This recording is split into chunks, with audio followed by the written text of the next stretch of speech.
Hello बच्चों। आपका स्वागत है आपके अपने यूट्यूब चैनल जी केमिस्ट्री में। बच्चों, आज हम बीएससी सेकेंड सेमेस्टर के सेकेंड यूनिट पढ़ने वाले हैं, जिसकी शुरुआत करेंगे केमिस्ट्री ऑफ प्रोटीन। बच्चों, प्रोटीन क्या होता है? प्रोटीन क्या होता है? Polymer of amino acid. Polymer का क्या मतलब है बच्चों? ढेर सारे यूनिट अमीनो एसिड्स के, ढेर सारे यूनिट 500 से लेकर के 1000 2000 तक के ढेर सारे यूनिट आपस में जुड़ते चले जाते हैं। जुड़ते जुड़ते एक लंबी सी चेन बना लेते हैं, जिसको हम लोग अमीनो जिसको हम लोग प्रोटीन बोलते हैं। ठीक है। जैसे कि बच्चों, अमीनो एसिड, ये देखो नाम लिखा हुआ है, इस नाम देख के पता चल रहा है ये टर्म दो नाम से मिलके बना है। एक तो हो गया अमीन, दूसरा हो गया एसिड। अमीन बच्चों अमोनिया का डेरिवेटिव होता है। जैसे अमोनिया का फार्मूला होता है NH3। अगर एक H को हटा के उसकी जगह कोई हम कार्बन की चेन लगा दें तो उसको हम लोग अमीन बोलते हैं, जिसको हम लोग जनरली लिखना चाहे तो RNH2। ये क्या हो गया बच्चों? अमीन। दूसरा क्या हो गया? एसिड। एसिड क्या होता है हमारा बच्चों? Carboxylic acid. COOH, ये हो गया हमारा एसिड। ये दोनों मिल करके बनाता अमीनो एसिड। एक जनरल फार्मूला अमीनो एसिड का बच्चों ये लिखा हुआ है, RCNH2COH। देखो, इस फॉर्मूले में आपके पास NH2 भी है, अमीन भी है और एसिड भी है। तो इसको हम लोग क्या बोलेंगे? Amino acid. देखो बच्चों, यहाँ पे मैंने लिखा है अल्फा अमीनो एसिड। ये क्यों लिखा है तो देखेंगे हम लोग। इन जनरल अमीनो एसिड को तीन तरीके से हम लोग नॉमेनक्लेचर कर सकते हैं: अल्फा, बीटा और गामा। ठीक है। अच्छा, अल्फा बीटा गामा डिसाइड कैसे कैसे करते हैं बेटा? कि कि अमोनिया जो है, आपका जो अमीन है, वो COH से, एसिड से किस पोजीशन पे लगा हुआ है। जैसे amino acid in general are named as alpha beta gamma amino acid depending on the position of NH2 group on the carbon chain with respect to carboxylic acid group. जैसे बच्चों, पहला देखो, ये कार्बोक्सिलिक ग्रुप है, यहाँ से एक carbon छोड़ जस्ट इस वाले कार्बन से यहाँ पे हम आपका अमीन ग्रुप लगा हुआ है, इसको हमने नाम दिया अल्फा। अब आप यहाँ पे देखो, कार्बोक्सिलिक के बाद दो कार्बन है, एक, ये दो, यहाँ पे अमीन जुड़ा है, इसका नाम हो गया बीटा। यहाँ पे कार्बोक्सिलिक के बाद एक कार्बन, दो कार्बन और ये तीसरा कार्बन, इससे अमोनिया जुड़ा हुआ है, अमीन जुड़ा हुआ है, जिसको हम लोग बोलेंगे गामा। तो इनका जनरल नॉमेनक्लेचर हम ऐसे करते हैं: alpha amino acid, beta amino acid and gamma amino acid. ठीक है बच्चों। एक दूसरा क्लासिफिकेशन बच्चों और होता है अमीनो एसिड का। ठीक है। जिसमें हम ये देखते हैं कि अमीनो एसिड न्यूट्रल है, एसिडिक है या बेसिक है। ध्यान से देखो बच्चों, अगर हम अमीनो एसिड का फार्मूला लिखें,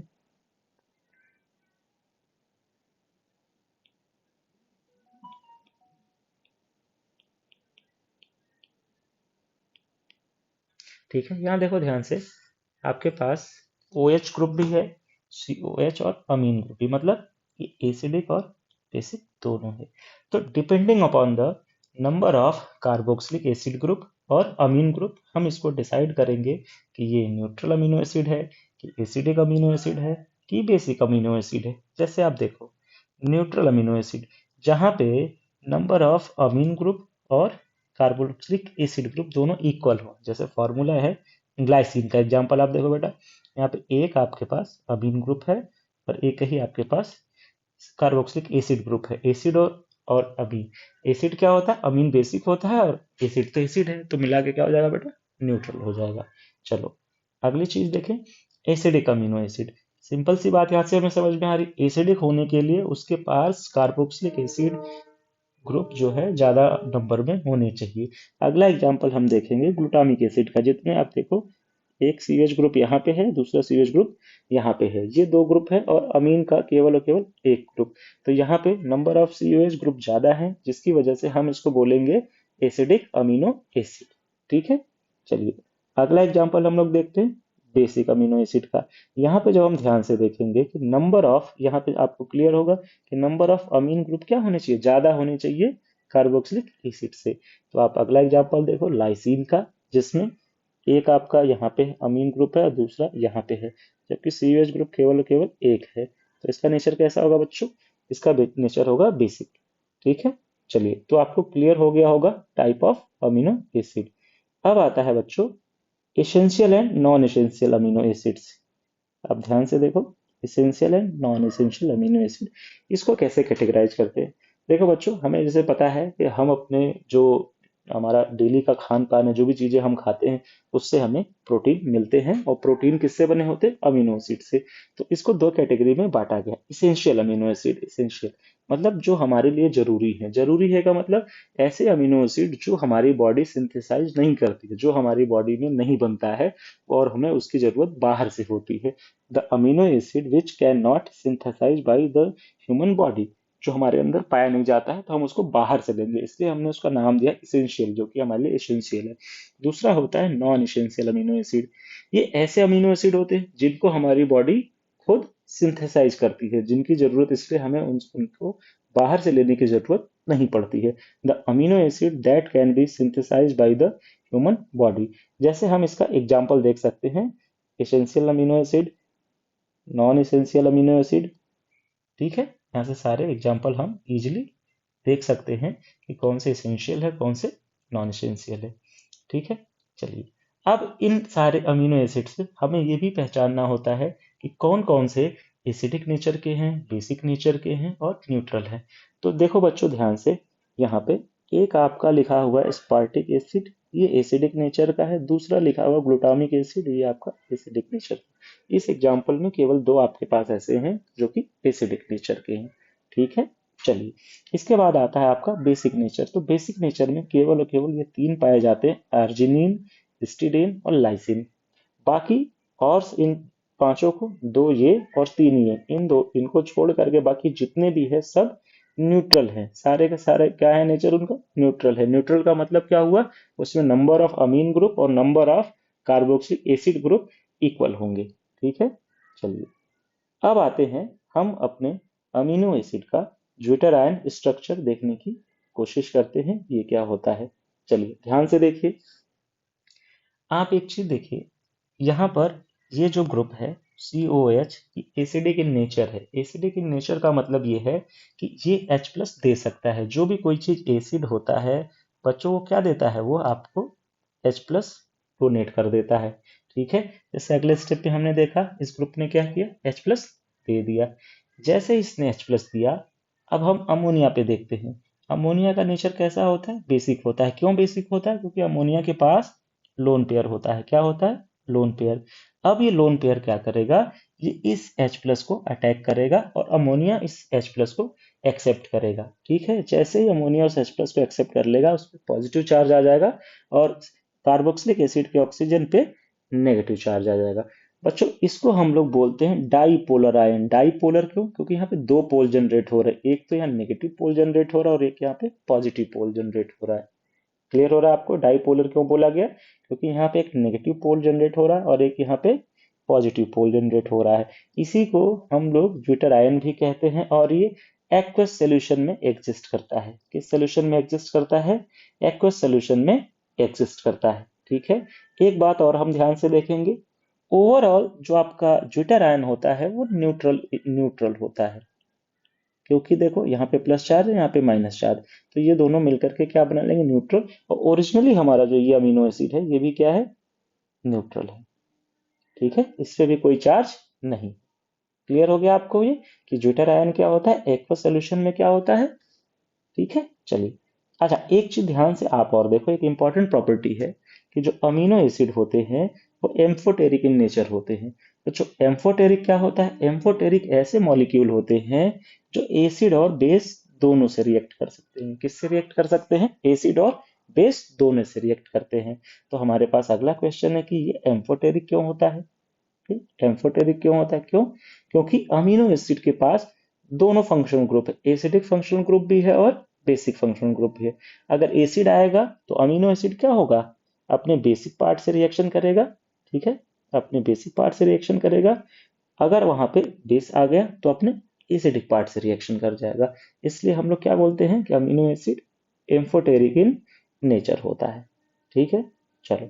अच्छा, अब अगर हम ध्यान दें एक नई चीज कि अमीनो एसिड को अगर हम एक्वस सॉल्यूशन में डाल दें तब क्या होगा? किस मीडियम में डाल दें? एक्वस मीडियम में। सिंपल सी बात है बच्चों, यहाँ पे क्या होगा कि COH अपना H+ डोनेट कर देगा और इसको कौन एक्सेप्ट करेगा? आपका अमोइन ग्रुप। तो यहाँ पे O- और NH3+ बन जाएगा, जिसको हमने बोला ज्विटर आयन। ये क्या है, ट्विटर आयन। और ये किस कैसे सोल्यूशन में एग्जिस्ट करता है, एक्वस मीडियम में। किस मीडियम में एग्जिस्ट करता है, एक्वस मीडियम में। चलो मान लेते हैं कि amino acid in acidic medium. Acidic medium में क्या होगा बच्चों, एसिडिक मीडियम होने का मतलब है कि वहां पर पहले से H प्लस प्रेजेंट होंगे। क्या होगा, पहले से H प्लस प्रेजेंट होगा। तो यहाँ वाला H प्लस का कोई रोल नहीं है। ये जो अमोनिया है इस H प्लस को एक्सेप्ट कर लेगा। जैसे एक्सेप्ट कर लेगा ये अमोनियम आयन बना लेगा। ठीक है, ये जो अमीन है इसको एक्सेप्ट करके NH3 प्लस बना देगा। अब आप ध्यान से देखें इस पूरे मॉलिक्यूल पे कौन सा चार्ज है, कैटायन। कौन सा चार्ज है, कैटायन का। ठीक है, चलिए तो इसका मतलब अमीनो एसिड एसिडिक मीडियम में किस किस तरह का चार्ज शो करेगा, तो पॉजिटिव चार्ज शो करता है, कैटायनिक फॉर्म में रहता है। ठीक है, यही हम देखेंगे कि बेसिक मीडियम में क्या होता है। तो बेसिक मीडियम का मतलब है कि वहां पर OH माइनस की अधिकता होगी। अब OH माइनस क्या करेगा, इस COH का ये वाला एसिड को H प्लस के H को एक्सेप्ट कर लेगा। जैसे एक्सेप्ट कर लेगा ये बना लेगा वो आपका वाटर, और यहाँ से इस पर आ जाएगा नेगेटिव चार्ज, और अमीन ग्रुप आपका NH2 ग्रुप ऐसे ही पड़ा रहेगा। तो ओवरऑल जो हमारा अमीनो एसिड है उस पर कौन सा चार्ज जनरेट हुआ, निगेटिव। तो ये किसकी तरह एक्ट करेगा, नेगेटिव आयन की तरह। तो ये तीनों बड़ी इंपॉर्टेंट चीज है। अगर आप एक्वस मीडियम में देखेंगे तो ये न्यूट्रल फॉर्म में है, जिसको हम लोग क्या बोलते हैं, ज्विटर आयन। और अगर आप एसिडिक मीडियम में देखें तो ये किसकी तरह एक्ट कर रहा है, पॉजिटिव चार्ज की तरह। और अगर हम बेसिक मीडियम में देखें तो ये नेगेटिव की तरह शो करेगा। ठीक है, यहाँ तक क्लियर हो गया होगा आपको। चलिए अब इसके बाद हम लोग देखते हैं iso electric point. Iso electric point क्या होता है बच्चों, जैसे कि हमें पहले से भी पता है, आपने पढ़ा भी होगा कि if a solution of charged ions in placed in a electric field, the negative ion migrate toward the anode and positive ions migrate toward the cathode। जैसे आप देखो, मान लो यहाँ पे कोई एक सोल्यूशन है और इसमें पॉजिटिव और निगेटिव दोनों तरह के आयन हो। जैसे ही यहाँ पे हम इलेक्ट्रिक फील्ड अप्लाई करते हैं तो जो नेगेटिव चार्ज होता है वो आपके एनोड की तरफ मूव करने लगता है। किसकी तरफ जाने लगता है, पॉजिटिव इलेक्ट्रोड की तरफ। और जो आपका पॉजिटिव चार्ज होता है वो कैथोड की तरफ मूव करने लगता है। क्यों, क्योंकि कैथोड पे चार्ज नेगेटिव होता है। ठीक है, जैसे ही इस तरह की सिचुएशन होगी ये दोनों चार्ज अलग अलग इलेक्ट्रोड पे मूव करने लगते हैं। हमें पता है पहले से कि एसिडिक कंडीशन में क्या होता है, एसिडिक कंडीशन में क्या होता है, अमीनो एसिड पे पॉजिटिव चार्ज होता है, जिस वजह से ये किसकी तरफ जाता है, ये कैथोड की तरफ चला जाता है। ठीक है, बेसिक कंडीशन में हमें पहले से पता है कि उस पर किस तरह का चार्ज होता है, नेगेटिव चार्ज होता है, जिसकी वजह से ये एनोड की तरफ माइग्रेट कर जाता है। क्लियर है, ठीक है। क्या ऐसी भी कोई सिचुएशन हो सकती है बच्चों, क्या ऐसी भी कोई सिचुएशन हो सकती है कि ये अमीनो एसिड यही सोल्यूशन में पड़ा रहे और किसी भी इलेक्ट्रोड पे माइग्रेट ना करे, बिल्कुल ऐसी सिचुएशन बनती है। At a certain pH, the amino acid molecule will not migrate towards to either electrode and exist as a neutral dipolar ion। बच्चों एक ऐसा पीएच मतलब वो ना तो बहुत ज्यादा एसिडिक ना तो बहुत ज्यादा बेसिक, उसका एक फिक्स पीएच होगा। हो सकता है स्लाइटली एसिडिक हो या स्लाइटली बेसिक हो। ठीक है, वहां पर वो किस फॉर्म में एग्जिस्ट करेगा, डाइपोलर। डाइपोलर का मतलब प्लस और माइनस दोनों आयन आ जाएंगे उस वाले आपके अमीनो एसिड पे। जब प्लस माइनस दोनों आ जाएंगे तो ना तो ये एनोड की तरफ जाएगा ना तो ये कैथोड की तरफ जाएगा। ठीक है बच्चों, क्लियर है। क्यों, क्योंकि अगर वो एनोड की तरफ जाएगा तो उसके पास केवल कोई एक चार्ज होना चाहिए, और कैथोड की तरफ जाएगा तब भी केवल एक चार्ज होना चाहिए था। इस वजह से अब यहाँ पर इसके पास प्लस और माइनस दोनों चार्ज है, जिसकी वजह से ये कहीं पर भी नहीं जाएगा। तो ऐसा pH, this pH is called the iso electric point of that amino acid. ऐसा पीएच जिस पीएच पे आपका अमीनो एसिड किसी भी इलेक्ट्रोड पर नहीं मूव कर रहा है उसको हम आइसो इलेक्ट्रिक पॉइंट बोलते हैं। ठीक है, इसमें एक बहुत इंपॉर्टेंट बात है कि क्या सभी अमीनो एसिड के आइसो इलेक्ट्रिक पॉइंट सेम होते हैं, नहीं।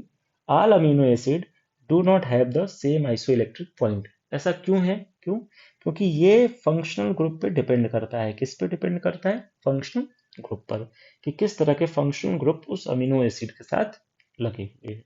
चलिए हम देखते हैं कि न्यूट्रल के केस में अमीनो एसिड का आइसोइलेक्ट्रिक पॉइंट का जो पीएच होता है जनरली उसकी रेंज होती है 5.5 टू 6.3, बिल्कुल पीएच न्यूट्रल पीएच के इक्वल अराउंड 7 आप देख रहे हैं। चलिए एसिडिक के लिए देखिए कि जहां पर बहुत ही लो पीएच होता है वो अराउंड 3 होता है, और बेसिक के लिए बहुत ही हाई पीएच होता है जो कि अराउंड 10 के आसपास उनके आइसोइलेक्ट्रिक पॉइंट पाए जाते हैं। और यहाँ आप एग्जाम्पल में अलग अलग देख सकते हैं, ध्यान से इस एग्जाम्पल को देखिए। एस्पार्टिक एसिड और ग्लूटामिक एसिड देखिए बहुत लो पीएच पे पाए जा रहे हैं, जबकि बेसिक अमीनो एसिड लाइसिन और आर्जिनिन बहुत ही हाई पीएच पे पाए जा रहे हैं, जबकि जो आपके न्यूट्रल अमीनो एसिड है वो अराउंड 7 के आसपास उनका आइसो इलेक्ट्रिक पॉइंट देख पा रहे हैं। ठीक है, एक और मेन पॉइंट है बच्चों, आपसे क्वेश्चन आता है कि अमीनो एसिड की सॉल्युबिलिटी मिनिमम कब होती है?